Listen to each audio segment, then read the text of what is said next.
Morning, on to another set of clinical negligence lockdown lectures from 9 Gough Square. When I say 9 Gough Square, I of course mean 9 Gough Chambers, and I know that you'll all be well aware of our revolutionary new rebrand and our new premises, so I apologise for that. We are now 9 Gough Chambers. My name is Giles Mooney, and I'm the head of the clinical negligence team here in Chambers, and I'm delighted to introduce our two speakers for today, Laura Begley and Jake Richards. They're going to be giving you a case law update covering matters of diverse topics, from secondary victim claims through to the recovery of surrogacy costs in quantum clin neg claims. This webinar will be available on our YouTube channel after it's finished today, as are all our other lectures, both in the clin neg and PI team, which can be found on that channel, and it's well worth having a look at. Speakers will be taking questions from you at the end of their talks, the end of both talks, and you can use the question and answer function on Zoom, and we look forward to answering any questions. Otherwise, you can contact them both in Chambers by their website, by the email. So without any further ado, I'll hand over to Laura.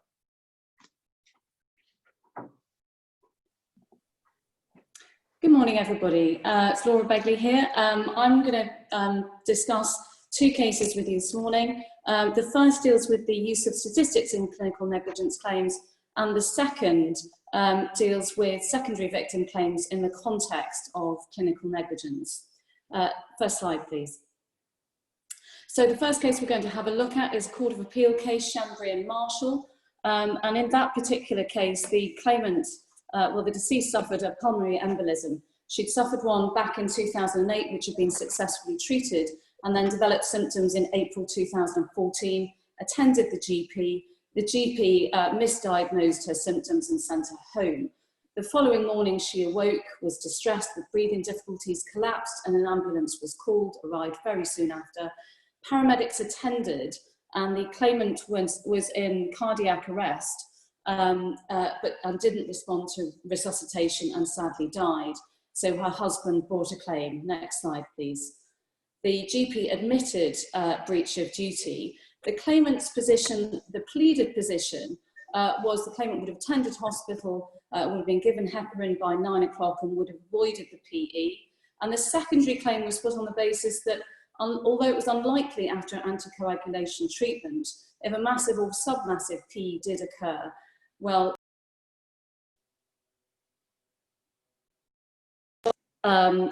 full supportive treatment would have been available, and on a balance of probabilities, she would have survived. Next slide, please.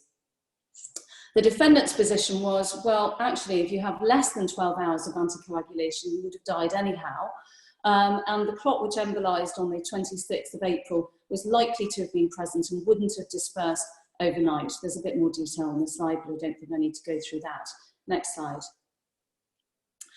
The claimant relied on expert evidence from Professor Schembri, a respiratory physician, and a haematologist, Dr. Gomez, and the defendant had Professor Davies and Professor Hay. Next slide. The claimant's position at trial was effectively the secondary case. So anticoagulation would have had a beneficial effect and relevant to causation as a whole. The agreed expert evidence was that heparin would have stopped the clot increasing in size, but the judge did accept the defendant's expert assessment that the clot would have been about 95% of the size it eventually was. Next slide. The claimant's position was, well, I don't need to prove any more than I would have probably survived had the claimant been admitted to hospital, the deceased been admitted to hospital. And it was said that the claimant doesn't need to prove the precise mechanism by which her survival would have been achieved. When the judge made his findings of fact, what he said was those findings of fact were close calls, often based on trying to assess the hypothetical situation of the deceased having been admitted to the acute ward, because of course she wasn't admitted on account of the defendant's negligence. New slide, please. And the claimant's case was that context was very important. So the precise mechanism, if one looks at each particular stage and tries to find a tipping point, if that isn't there, that's not necessarily fatal to the case. And the claimant invited the judge to stand back really and look at the position overall. And Professor MP said It's very, very unusual for someone to die of PE in a hospital setting. And Dr. Gomez said that he would have fully expected the deceased to survive because the package of care that would have been given to her.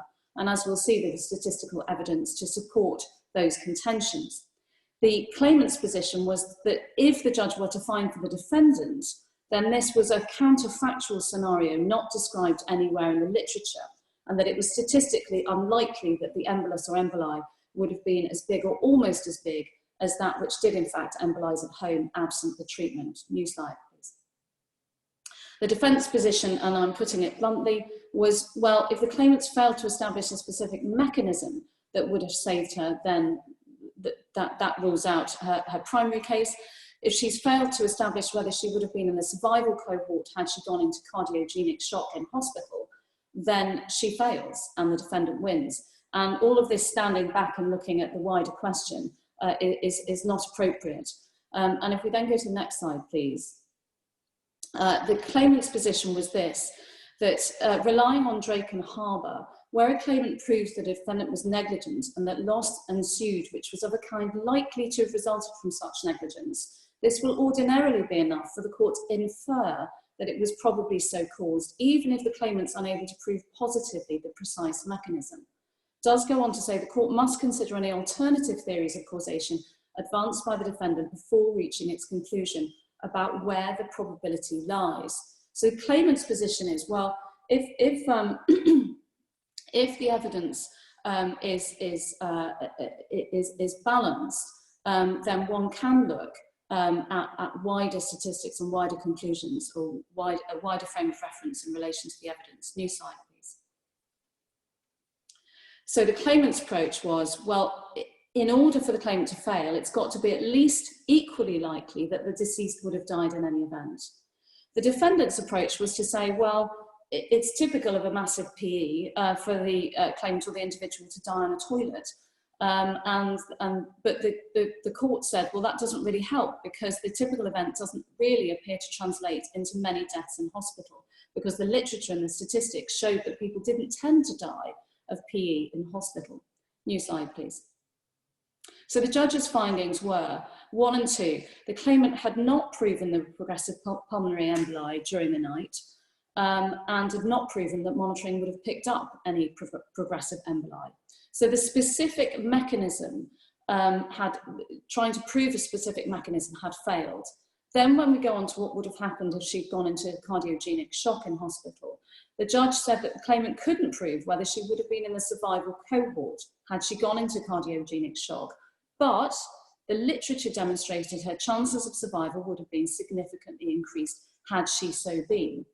And then the fourth question that the judge posed was to stand back and look at the evidence as a whole. And he said on the evidence as a whole, it's more likely that the claimant would have survived had she been referred.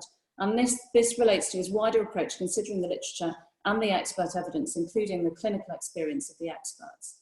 Next slide, please. So, Mr. Justice Stewart concluded that the medical evidence and the statistical evidence demonstrated that at the time when Mrs. M should have presented at hospital, anybody rating her chances of survival would have put them at being very high. So on a macro level, they would have said, yep, she'll probably be fine. And detailed analysis of such evidence as we have cannot lead the court to find that such and such a mechanism or at a particular stage, the course of events would probably have been different. This is overwhelmingly because of a large number of unknowns, and the unknowns are important. New slide, please.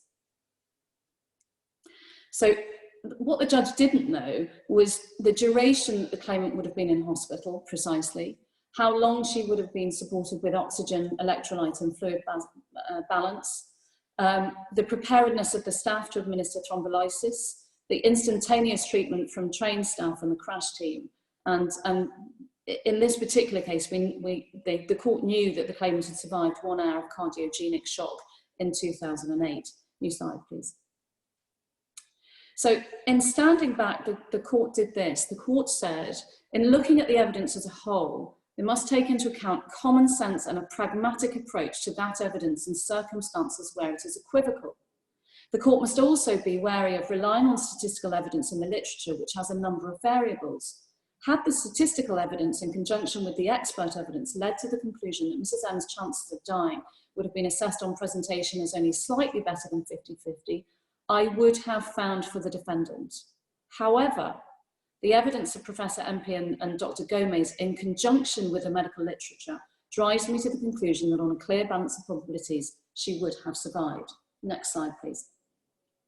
So on appeal, the defendant appealed, obviously. The claimant's case was, well, I just need to show that the death was caused by the breach. I don't need to show the precise mechanism or the route of treatment that would have led to survival. The defendant's case was, well, having done the detailed analysis that the judge did, remember the little 1 and 2, he ought not to have ignored his own detailed analysis and then reverted to general statistics and general observations. And the defendant relied on Wardlaw and Farrer, which you may be familiar with. And that was also a pulmonary embolism case, I think, where the delay in referral of the claimant to hospital was found not to have materially contributed to the injury, and therefore the claimant lost, save for there was an extra week of suffering. So damages were granted for that. And the claimant argued on appeal that the judge ought to have had regard to the statistics from the Lancet article, which suggested that an 85% chance of survival. But the judge had preferred the evidence of the defendant expert in that case, which had suggested that the claimant's condition would be unresponsive to treatment. New slide, please. And in Wardlaw, it had been said, while judges are of course entitled to place such weight on statistical evidence as is appropriate, they mustn't blind themselves to the effect of other evidence which might put the patient in a particular category, regardless of the general probabilities. But per Lord Justice McComb in Schembri, in that case, the patient's response to treatment, albeit late treatment, was known and could be studied. But in this particular case, because she'd never got to hospital, the matter had to be assessed on what the claimant called the counterfactual hypothesis of a referral to hospital which had not occurred. And so McComb was making it clear that he didn't question the statement of Lord Justice Brooke in Wardlaw about the danger of the wrong use of statistics, but was emphasising that where you've got unknowns and the court has to fill in some of the gaps, the use of statistics can be justified. New slide, please. And the court had regard to good old Clark and Lindsell, which urged care to be taken not to take the logic of the reasoning from Wardlaw too far in the opposite direction. So, for example, if 80% survive and 20% die, even with prompt treatment, it wouldn't be right to assume the delay made no difference and the claimant fell into the 20%. The assessment of causation would turn upon the detailed medical evidence, both as to the overall statistical chances of survival and the particular condition and circumstances of the patient. New slide, please. So, both parties also relied on Gregg and Scott, as you can imagine, and the dicta of Lord Nicholas of Birkenhead, who said how the particular patient would have responded to treatment at the right time and at times. Statistical evidence may be the main evidential aid, but statistical evidence, however, is not strictly a guide to what would have happened in one particular case. And it's a reminder that statistics reveal trends of outcome, but don't show whether the claimant patient would have conformed to the trend, or been an exception from it. So they're an imperfect means of assessing outcomes. Next slide, please. The value of statistics, as you will all know from your own practices, will depend on the quality and methodology. If you scroll down to what's highlighted on this slide, when there is nothing better, courts should be able to use the figures and give them such weight as is appropriate in the circumstances. So that's what Gregg and Scott says in relation to the use of statistics. The conclusion is all the more compelling when it's recalled that the reason why the actual outcome for the claimant patient, if not treated promptly, is not known is because of the defendant's negligence, the defendant having prevented that outcome being known. New slide, please. And I think this is a particularly good quote from Clark and Lindsell, which is in the judgment. Proof of causation is almost inevitably about a burden of persuasion, and sometimes statistics can be highly persuasive. I like that quote. Next slide, please. So, in distinguishing Wardlaw, the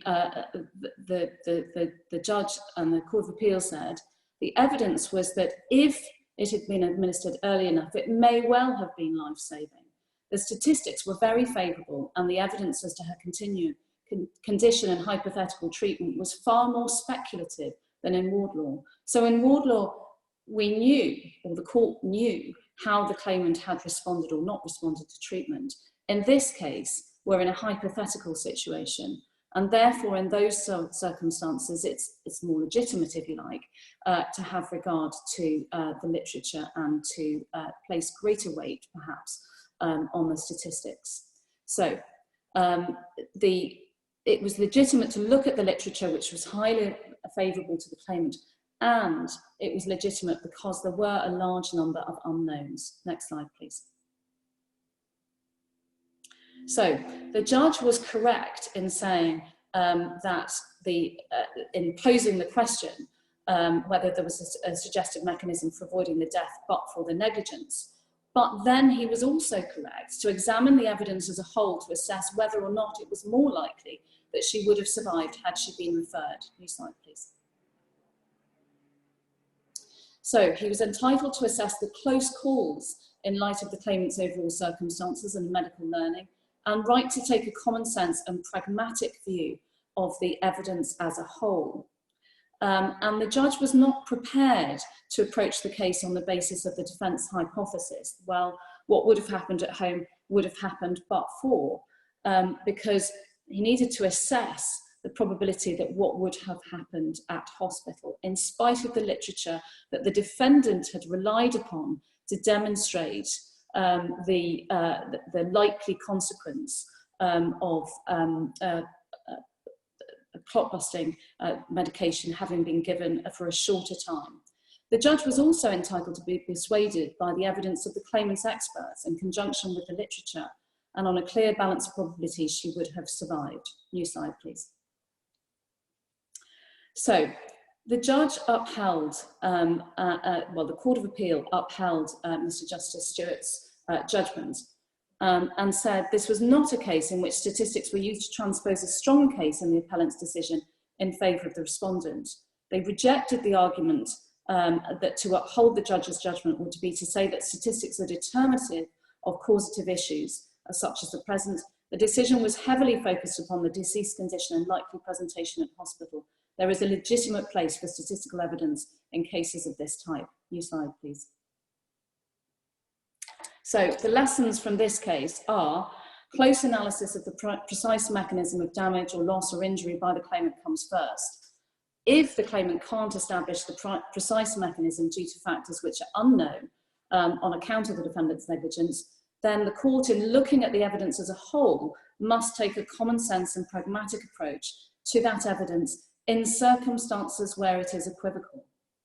Proof of causation is almost inevitably about a burden of persuasion, and sometimes statistics can be highly persuasive, as can be the clinical experience of the parties' experts. Okay, I'm going to move on now to look at secondary victim claims in the context of clinical negligence. And I just thought I'd start with a brief recap. And then we're going to go through these slides, the first few slides, quite quickly. So you remember McLaughlin and O'Brien. There can be a competent claim for a secondary victim where psychiatric injury is caused by a shocking event attributable to the negligence of the defendant affecting the primary victim. New slide. You'll remember, I don't know how long ago it is since you've looked at them, but the control mechanisms in Alcock and the Chief Constable, that was the Hillsborough disaster. I've summarised them there, and I haven't used the precise language from the case because they're much longer than that. So that is summarised and simplified for this talk. But let's move on to the next slide. One of the key issues in these cases is proximity. And I just remind you at this stage, as the backdrop to the rest of the discussion, that what was said in Alcock is both physical and temporal propinquity, and also by the sudden and direct visual impression on the plaintiff's mind of actually witnessing the event or its immediate aftermath. Now that is said in the context of an accident injury claim, and it's quite easy to view in that context. It becomes more difficult when we view it through the prism of a clinical negligence claim. Next slide, please.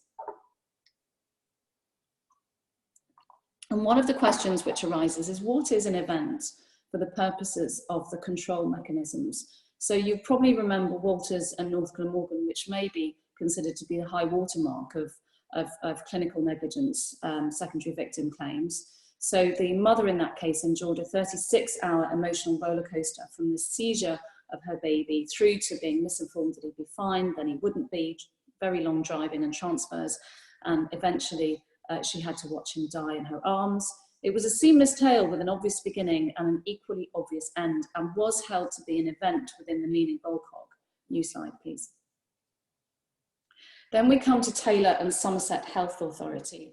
And that's very relevant to this particular case that we're going to look at, because similar facts. So the deceased suffered a heart attack at work caused by the defendant's negligent failure many months before to diagnose and treat his serious heart condition. He died shortly after being taken to hospital. The wife attended hospital and was told of his death, and then identifies the body. The case had been put on the basis that the event was the consequence of the defendant's negligence. So that the defendant argued there was no event to which the proximity test could be applied, because it was simply the culmination of the natural process of the disease. And the death was not an event of a kind to which the immediate aftermath extension could be applied, and discovery of the death and identification of the body was not within the control mechanisms. New slide, please. Then we come to Taylor and Novo, which is a 2013 Court of Appeal decision that you're probably well aware of. And in that case, the court held that the collapse and death of the primary victim 3 weeks after an accident, and that was an accident in the sense that some racking fell on top of the primary victim. She hurt her head and her toes, and she died 3 weeks later from head injury. And effectively, the Court of Appeal held that the death, the event, was not a qualifying event because it didn't satisfy the proximity test. Okay, move on to the next slide, please. So, in clinical negligence cases, the tide has been against claims, and the major hurdles you will often have encountered is, firstly, in a clinical, often sanitised setting, the secondary victim may have a warning or notice that their loved one is unwell, and therefore the element of suddenness and an objectively horrifying scene may be missing.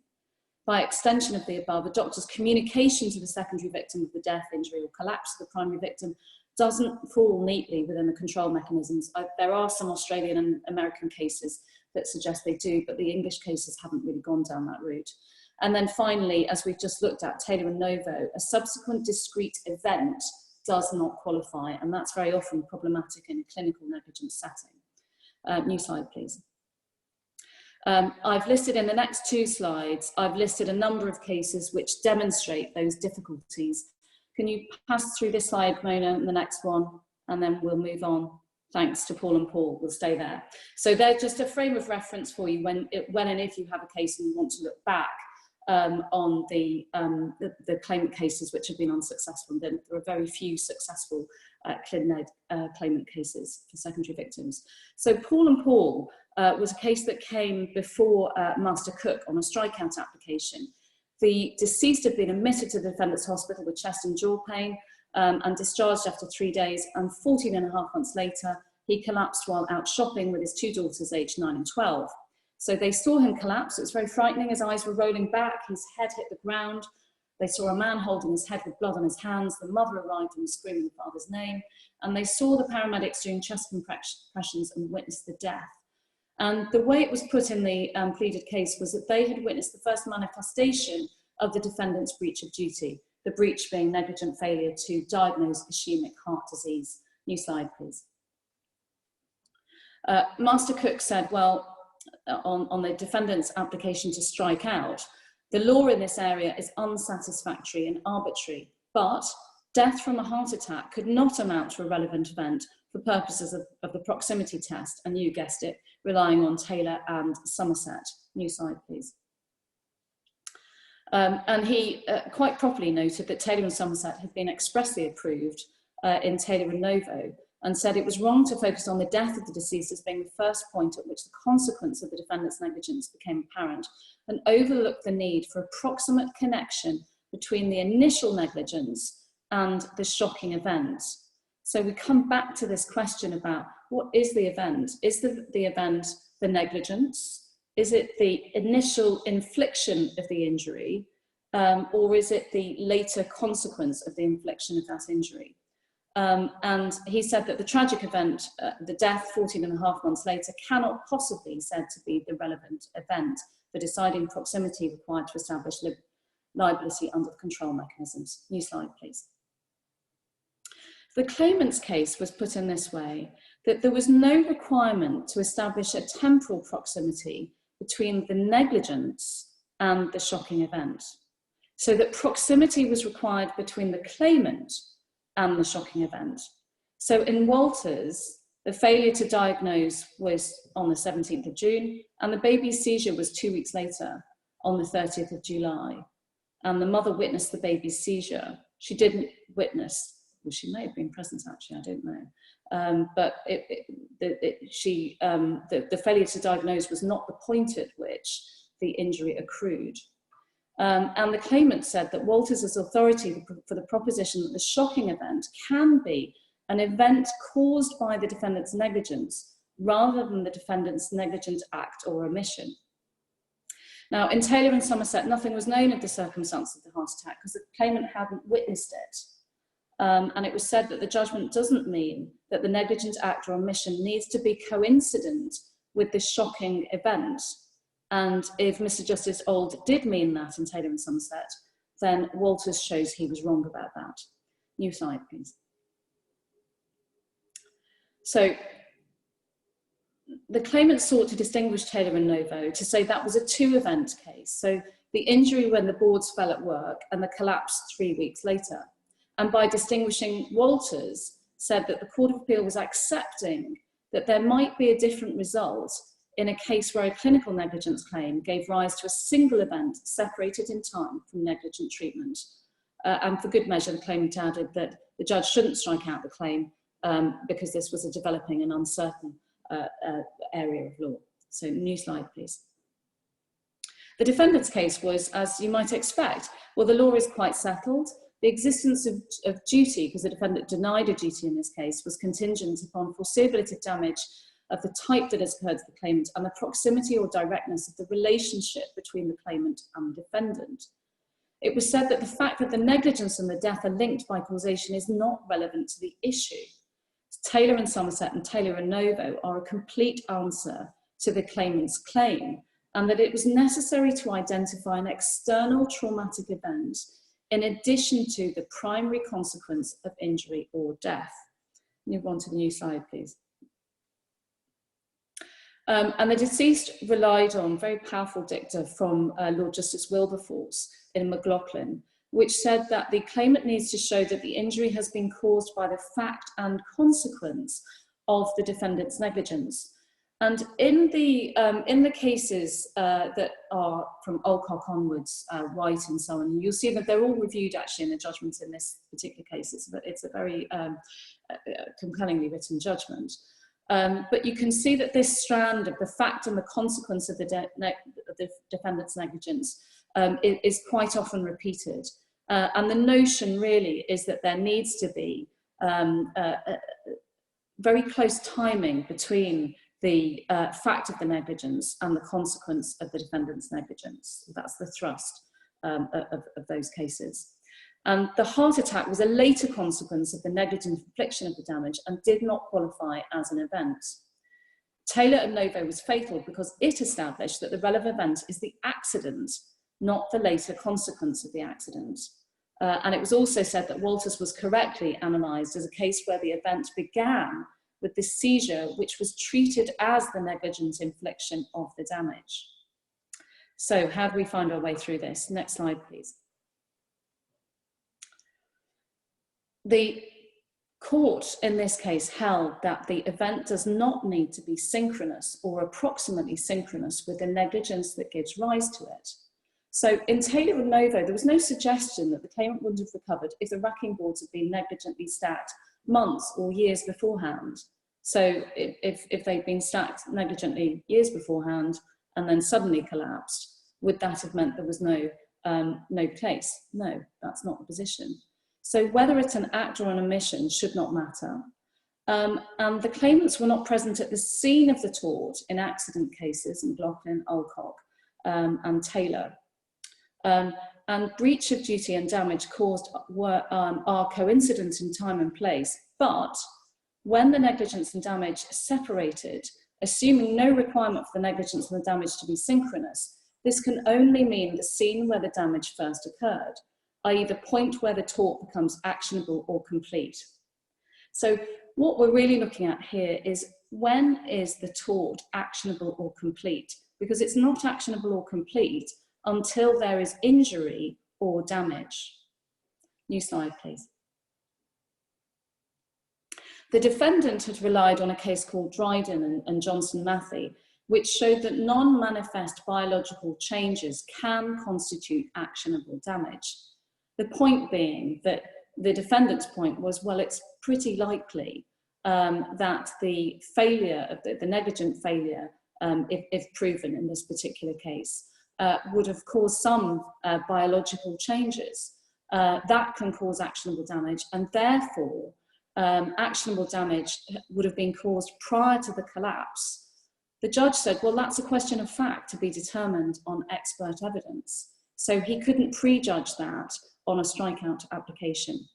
And on a strikeout application, he had to proceed on the basis most favourable to the claimant. So he assumed that the cause of action did not accrue until the collapse. And that assumption is actually really important. So let's go on to the next slide, please.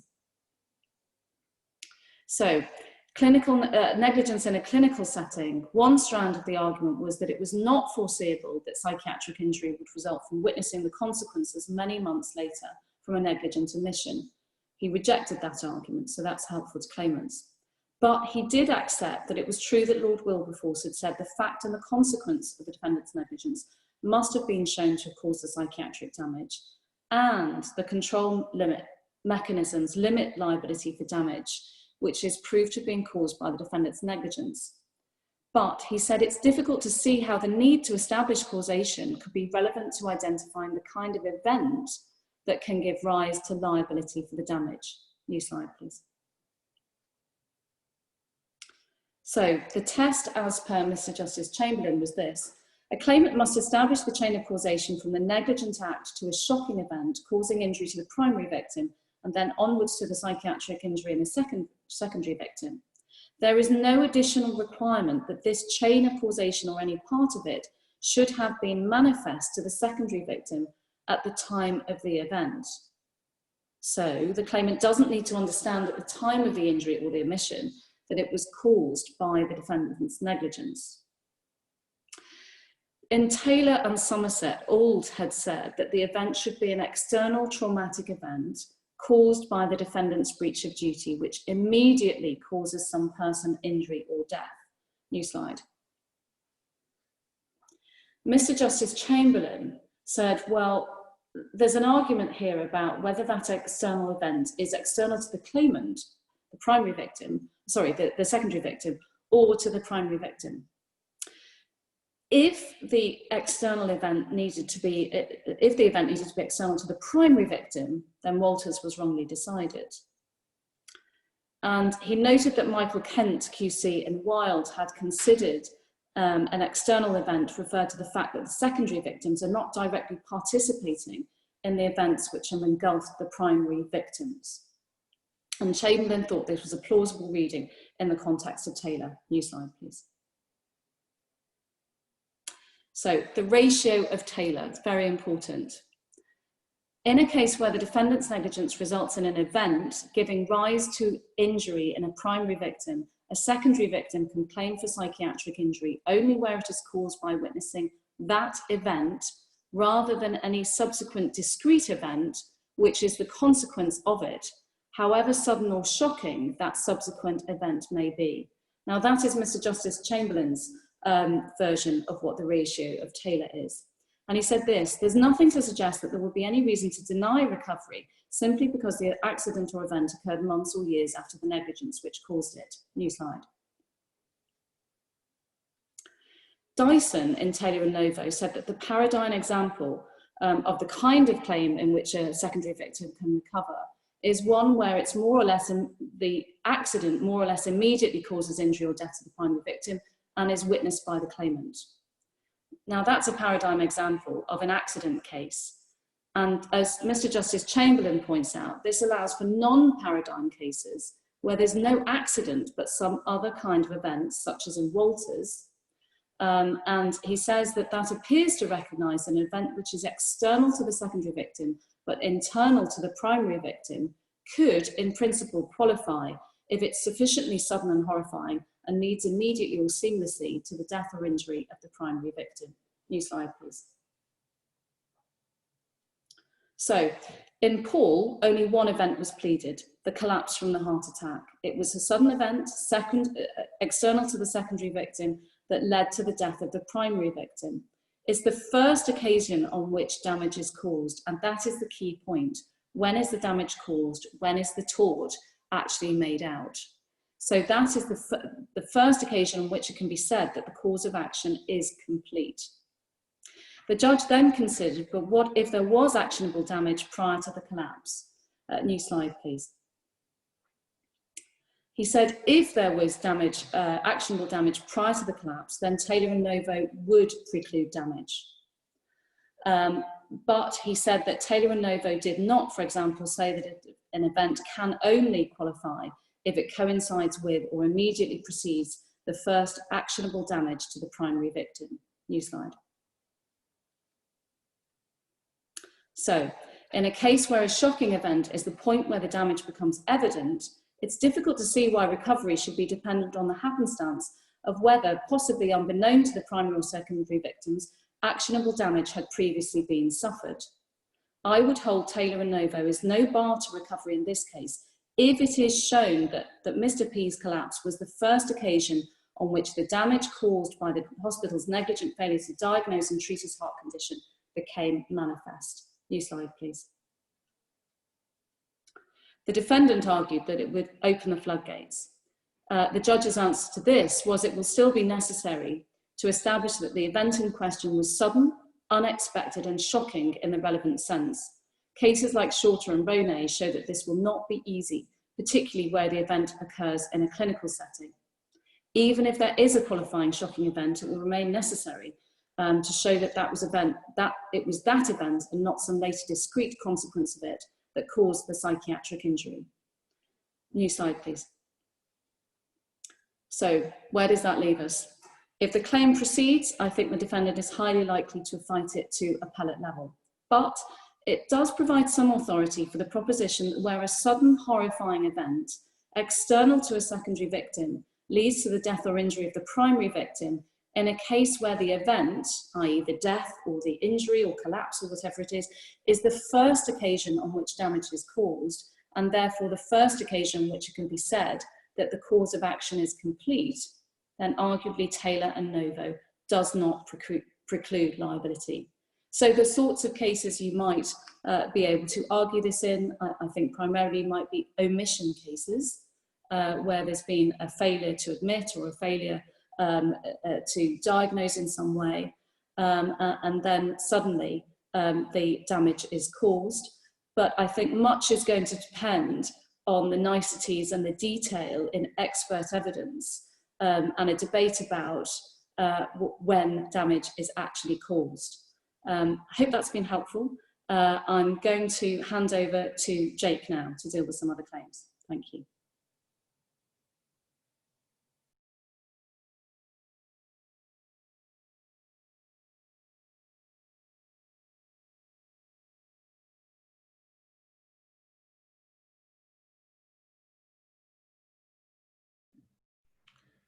Good morning, everyone. I hope you can hear me. My name is Jake Richards. I am a barrister at Ninegolf Chambers. Today, I want to talk to you about two important cases that we've received judgment on in the last few weeks and months. One you'll be very aware of, which is the Whittington Hospital NHS Trust case, which relates to the rules about claiming costs for commercial surrogacy in cases involving infertility. And the second is Thermaya and Lancashire NHS Foundation Hospital, which is a case where I want to talk to you about an application for wasted costs against a third party, which in this case was the expert that supported the claimant in that clinical negligence claim. Before I begin, I should add that I appear to be in a building where fire alarm testing is being carried out at irregular intervals, but I will make progress and hopefully we can get through it. Next slide, please, Mona. So the Whittington case, here are the facts. The claimant was the subject of negligent testing in 2008 and 2012, which meant that her cervical cancer went undetected. When it was discovered, it was too late for treatment to preserve her ability to have children. She had preserved 8 eggs and they were frozen. And the expert evidence before the court was that she could have 2 children with her partner through the use of her frozen eggs. But the claimant's evidence was that she wanted 2 more beyond that, and she sought damages for commercial surrogacy in America. I should add that liability was admitted in this case, so this was purely a dispute about quantum. Next slide, please, Mona. So surrogacy in the Supreme Court. The difficulty here was that commercial surrogacy is unlawful in the UK. And the law around surrogacy is complicated and, in Baroness Hale's opinion, clearly insufficient, in that you are allowed to pay reasonable expenses, but you're not allowed to pay a commercial price for surrogacy. Now, as Baroness Hale explained in her judgment, one of her last judgments on the bench, the reality of this situation is slightly different, in that the courts only get involved in surrogacy in the UK once the child has been born, and of course the child's welfare is paramount. So the idea that a court is going to punish the child and the parents who have paid a potentially commercial rate for a surrogacy arrangement is clearly farcical and absurd. And there is plenty of case law which goes to show that the Court of Appeal, for example, who have allowed parents to buy a surrogate a house, which clearly is not a reasonable expense, but they've allowed this and turned a blind eye to the unlawful nature of commercial surrogacy because the child's welfare is paramount. But nonetheless, the court was in a difficult position because the UK courts, the general rule would suggest that the UK court cannot enforce a foreign contract if it would be contrary to public policy. And the law expressed by Parliament is that commercial surrogacy appears to be contrary to public policy. But at the same time, there is an emphasis, which the Claimant's Council put very strongly to the Supreme Court, of the tortious principle of compensation. A surrogacy arrangement would be the closest to putting the claimant in a position they would have been but for the Negligent Act. So this was the tension at the heart of this case before the Supreme Court. Mona, next slide, please. And here we have the fire alarm. I'll try and make some progress nonetheless, it shouldn't last long.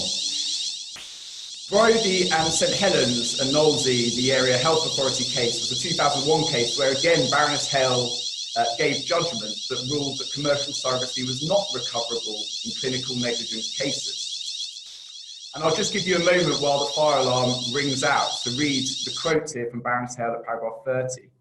And more broadly in that judgment, Baroness Hale really gave an important description of the developments in societal attitudes toward modern families and how that should affect the law and the Supreme Court's interpretation of the law. And it's really worth going back to the judgment and reading that in full. Again, this is one of Hale's last judgments, and I think that she was really letting loose, shall we say, and giving it good guns. If we could go to the next slide, please, Mona. Now, the modernization of attitudes to family and the application to this case goes to the qualifications to the general tortious principles of damages that I've already set out. The case of McFarlane and Tayside Health Board played very heavily in the judgment. This was a case where, due to clinical negligence, a couple had received a child that they did not want, an unplanned pregnancy, and they claimed compensation for the cost of raising that child. And again, the judge in that case ruled that that was contrary to public policy for various reasons. So that was raised by the defendant in this case as supporting their proposition that commercial surrogacy was also against public policy. It's also an assessment of what reasonable steps at a reasonable cost to restore what was lost. As we all know, the tortious principle of restoring what was lost due to the negligence is not a free ticket to try and claim anything one might want. It has to be reasonable. Now, Hale found a way around this and ruled in favour of the claimant. And she's found that in reality, commercial surrogacy in the UK was really taking place anyway. And I've already been through some of the cases in a family law context which informed that conclusion. But also she found that actually even Parliament's intention to allow surrogacy arrangements in the UK and reasonable expenses would have covered the vast majority of the expenses being claimed for the commercial arrangements in California in any event. She also emphasised the very basics of tort law, and I've set out in the quote there that this was really putting the claimant back in a position that she would have been but for the negligence, and there was coherent and strong evidence to suggest she would have wanted 2 more children, and that is what she sought. Next slide, please, Mona. So the limits, this isn't a free-for-all as I suggested. There has to be good reasons to think that but for the negligence, the C would have had the number of children now proposed. So there had to be coherent evidence that she wanted 4 children in this case. It must be reasonable for the claimant to seek the foreign commercial arrangements proposed rather than to make arrangements in the UK. So unscrupulous arrangements must not be supported by damages. Again, Baroness Hale was very keen to show that the law of surrogacy is somewhat haphazard.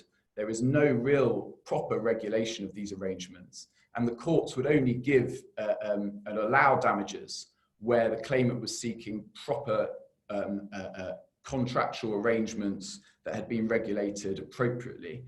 This raises some questions further down the line as the law on surrogacy developments and the law on damages in a clinical negligence context develops in this area. The interrelation between those 2 laws, developing areas of laws, will be an interesting one to consider. Obviously, the cost must also be reasonable. But in this case, and here we go again, another fire alarm. In this case, the costs were big because Californian surrogacy arrangements are very expensive. But nonetheless, the court found them to be reasonable. So I think we can assume that covers quite a vast amount of surrogacy arrangements. It's worth also mentioning the dissent here of Lord Carnwath and Reed, and they didn't play on the illegality of surrogacy arrangement in the UK. They stated that they felt that allowing damages for this contradicted the coherence of the law, that you can't have a position where Parliament has purposefully stated that commercial surrogacy arrangements are unlawful, but yet allow damages in courts in this jurisdiction for commercial surrogacy.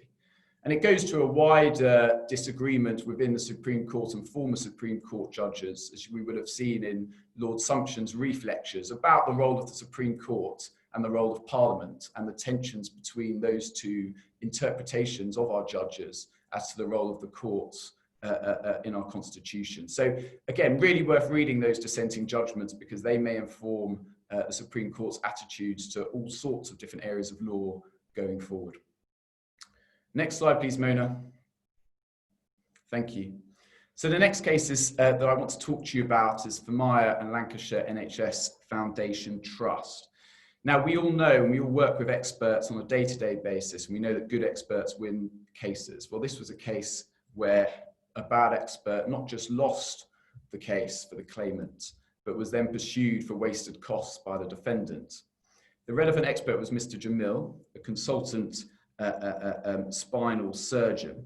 And in cross-examination at trial, Mr. Jamil, and I'm quoting from the judgment in the application for costs, was wholly unable to articulate the test to be applied in determining breach of duty in a clinical negligence case. And the case was discontinued in trial on the advice of counsel. Mr. Jamil accepted with hindsight that he was not fit at the time of the trial to give expert evidence due to his mental health problems. In fact, he wasn't even practicing as a clinician at this point due to his mental health problems, something that he didn't disclose to the claimant's solicitors despite them asking. He'd also given evidence in the case of ZZZ and Yeovil District Hospital in between the trial in the clinical negligence case and the application for wasted costs, and again had been found wanting in a very severe way.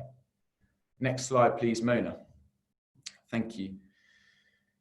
So wasted costs. Well, the judge found that Mr. Jamil had acted in an improper, unreasonable or negligent conduct, and this was an exceptional case. Mr. Jamil's explanation was that during cross-examination, he'd had flashbacks to when he'd been interrogated in Iraq. And although the judge was not critical of Mr. Jamil in, or suggesting that he was being dishonest with that explanation, she did notice that that explanation had differed to the explanation she'd given in the Yeovil case and at trial. It was clear to the judge that this was an expert who was going through severe mental health issues and was completely unable to give expert evidence to the standard required in Part 35. In terms of causation to costs, there was no evidence of supporting expert evidence that would have led to the continuance of the claim, so therefore causation was met, and Mr. Jamil had a bill of £88,800 as a consequence. It's worth also noting that in this case, the claimant then brought a claim against Mr. Jamil for professional negligence that was settled outside of court. So the claimant was able to bring her case or gain at least some compensation for that. Next slide, please, Mona. So the consequences of this, well, medico-legal experts may come to us having read or heard about this case and panic, and they need not. This was a pretty exceptional case. Mr. Jamil knew of his difficulties, was aware of his mental health problems, and nonetheless continued to act in a role which he was simply not up to at the time. There was a doubting of his qualifications to give expert advice on the claimant's circumstances in any event. I think he'd only operated the relevant surgery twice before. So again, it's always a useful reminder for us to be looking at our expert CVs in a lot of detail, asking these questions at an early stage. The judge in the end just said he was not very good as an expert, which is a pretty brutal assessment from a judgment. But let's not panic. Poorly reasoned reports are unlikely anyway to lead to professional experts being liable for wasted costs. This was not a case of an expert simply acting in not being brilliant. This was a case of someone being highly negligent in what is an important role as a Part 35 expert. Next slide, please, Mona. So if you have any questions on either of those cases, you have my email. I apologise for the fire alarms that have interrupted this talk, but nonetheless, I hope that was a useful overview of two interesting and important cases.